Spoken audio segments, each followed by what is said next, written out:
ফাতেমা কান দিয়ে কয় আজ বুঝি হুসাইন কারবালাতে শহীদ হয়। ফাতেমা কান দিয়ে কয় আজ বুঝি হুসাইন কারবালাতে শহীদ হয়। ফাতেমা হুসাইন শহীদ হওয়ার 49 বছর আগে মারা গেছেন। রাসূল সাল্লাল্লাহু আলাইহি সাল্লামের মরার 6 মাস পরে ফাতেমা মারা গেছেন।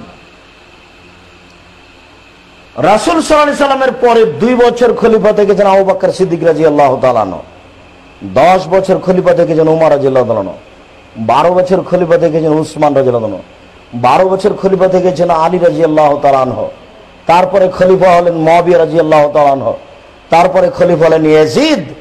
ইয়াজিদের যুগে উবাইদুল্লাহ বিন জিয়াদ শয়তানের পরামর্শে কারবালার মাঠে হুসাইনকে শহীদ করা হলো, যেটা আপনার মুয়াবিয়ার ছেলে ইয়াজিদ চাননি। 49 বছর পরে একটা লোক মারা গেল, যে 49 বছর আগে যে মহিলা মারা গেছেন সেই মহিলা 49 বছর পরে কি করে কাঁদতে পারে? এটা হয় কি করে? অথচ আপনাদের সামনে চলছে, কেউ কিছু বলে না।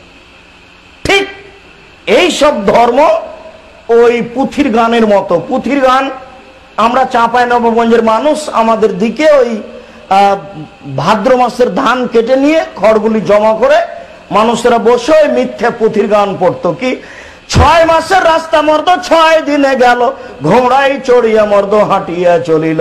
6 মাসের রাস্তা মর্দ 6 দিনে গেল, ঘোড়ায় চড়িয়া মর্দ হাঁটিয়া চলিল।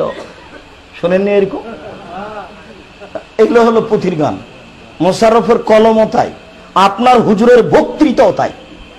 আপনি হুজুরের বক্তব্য নিয়ে আসেন, মিনিটে মিনিটে আপনাকে দেখাচ্ছি পুঁথির গানের সাথে আর আপনার হুজুরের বক্তব্যের সাথে কোনো অমিল নেই, শুধু মিল আর মিল মিলে আছে।